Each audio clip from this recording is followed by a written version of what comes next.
Imagine this. In the dead of night, a massive explosion jolts you from your sleep. Outside your window, an eerie white light devours the entire world. A few seconds later, the shockwave hits. If you survive the initial blast, don't celebrate just yet, because the real hell has only just begun.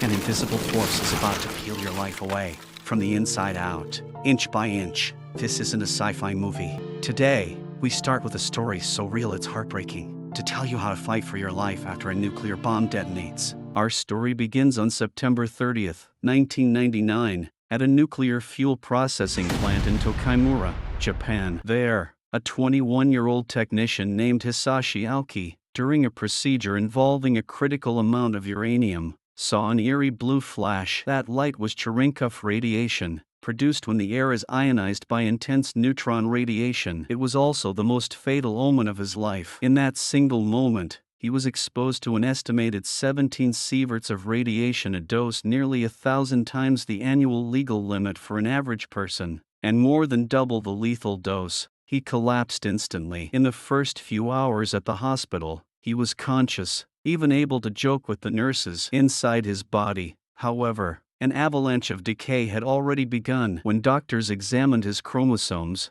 they saw irreparable damage. Most of his 23 pairs of chromosomes were like shattered glass, fragmented beyond repair, unable to carry out normal cell division. This meant the cells in his body had forever lost their ability to regenerate. What followed over the next 83 days is one of the most heartbreaking chronicles in modern medical history. His skin began to peel off in large sheets, like damp wallpaper, revealing the raw, red tissue underneath as bodily fluids constantly oozed out. The bone marrow cells responsible for producing blood all died. His white blood cell count dropped to 0, and his immune system completely vanished. The mucous membranes lining his digestive tract began to dissolve, leaving him unable to absorb any nutrients. He could only be kept alive by intravenous drips. Through this endless agony, his mind remained terrifyingly clear. He felt the soul-tearing pain of every bandage change and could distinctly hear the cries of his family. He was reportedly heard screaming at his family,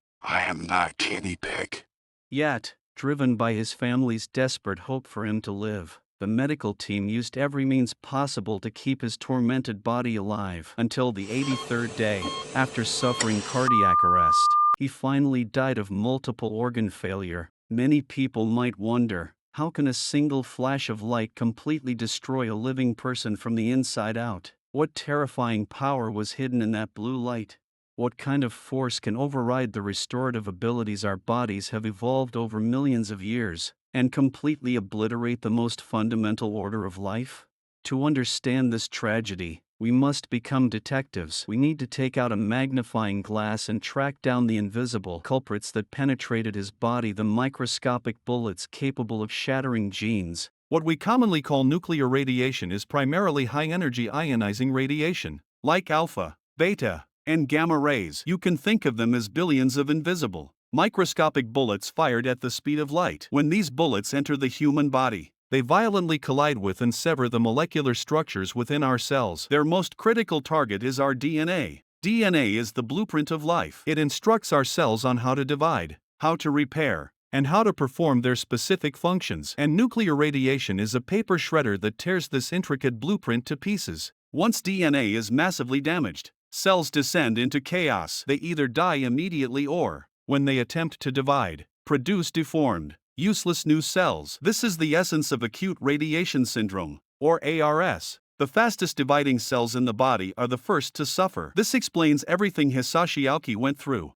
Bone marrow cells, our body's blood-producing factories, shut down first. This is why his immune system collapsed and his white blood cell count dropped to 0. The cells lining the digestive tract, which are replaced every few days, also died. This is why his intestinal walls dissolved, making him unable to absorb nutrients. Skin cells met the same fate, having lost their ability to regenerate. His skin peeled away like damp wallpaper, exposing raw flesh. This is the true horror of death by radiation. It doesn't just kill you with a single bullet. It revokes the right of every cell in your body to live. It is the process of a living system being erased from its most fundamental design. This is the ultimate destructive power of radiation on a single individual. But Hisashi Ouchi's tragedy was just a glimpse of an industrial accident. What if this invisible force wasn't confined to a lab, but was unleashed by a blast equivalent to hundreds of thousands of tons of TNT exploding over a city? What scientists predict next will shatter your imagination. When a nuclear bomb detonates over a city, the shockwave and heat will annihilate everything in the central blast zone. But for the vast number of survivors outside this area, the real threat is just beginning. This threat is called radioactive fallout. The explosion throws massive amounts of soil, dust, and debris high into the atmosphere, where they mix with highly radioactive nuclear fission products, forming a lethal cloud of dust. This dust drifts with the wind, and within hours, can cover hundreds or even thousands of square kilometers. Anyone exposed to an area covered by fallout will receive a lethal dose of radiation. Faced with this invisible threat, humanity seems helpless, but scientific models offer a glimmer of hope. This hope comes from a simple but critical law of physics: radioactive decay. Scientists have summarized this in the crucial 7/10 rule. Remember these three numbers, they might save your life one day. Initial value: 100%. After 7 hours, the radiation intensity of the fallout decays to 10% of its initial value. After 49 hours, 7 by 7 hours, about 2 days, it decays to 1% of its initial value. After 2 weeks, an approximation of 7 by 7 by 7 hours, it will have decayed to just 0.1% of its initial value. What does this mean? It means the deadliest danger is concentrated in the first 48 hours after the explosion. If you can find adequate shelter and wait out these critical 48 hours, your chances of survival will increase 100-fold. This isn't a judgment of fate, it's a race against time governed by physics. The laws of nature have given us the gravest warning, but also the greatest gift: a clear survival window. After the sirens blare, your knowledge, your choices, and your every action will directly determine whether you become a statistic or a survivor. So, if that day ever comes, what exactly should we do? Since science tells us that avoiding the initial fallout is the single most important key to survival, all the following actions revolve around this goal. Remember, this isn't a movie. These are survival strategies based on the principles of physics. Step 1. Immediately drop and find cover. The golden 60 seconds. When you see the flash, you have no time to hesitate. Outdoors, immediately turn away from the flash. Drop to the ground and cover your head with your hands. Any ditch, low wall, or sturdy object is a lifesaver. Absolutely. Do not look at the flash. In a car, pull over immediately and lie down below the seats. Remember, a car offers no real protection from radiation. It's just a temporary coffin before you can get to a solid building. You must move as soon as possible. Indoors, rush to the center of the building. A basement is the golden option. If you don't have one, go to an interior room or hallway without windows. Stay away from all doors and windows.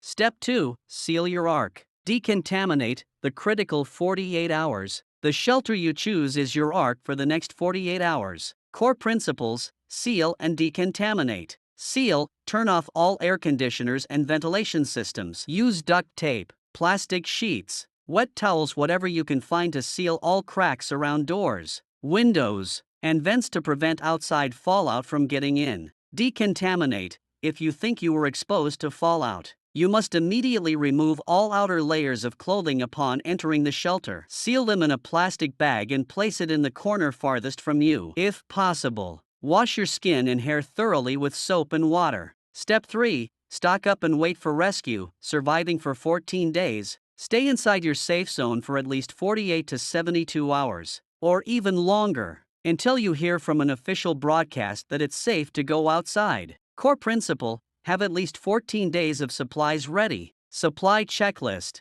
drinking water, at least 3 to 4 liters, about 1 gallon per person per day. Bottled water is safest. Food, non-perishable items that don't require cooking, like canned goods, energy bars, and crackers. Hand crank radio and flashlight: this is your lifeline to official information from the outside world, far more reliable than a smartphone. First aid kit and medication, including basic supplies and any personal prescription medications you need. Other tools: masks, a whistle to call for help, spare batteries, and personal hygiene items like wet wipes and trash bags. Conclusion: knowledge is the only light in the darkness. Hisashi Ouchi's tragedy is more than just one man's death. It's the ultimate question posed to all of humanity. Now that we possess the power to destroy our world, do we also possess the wisdom to control it?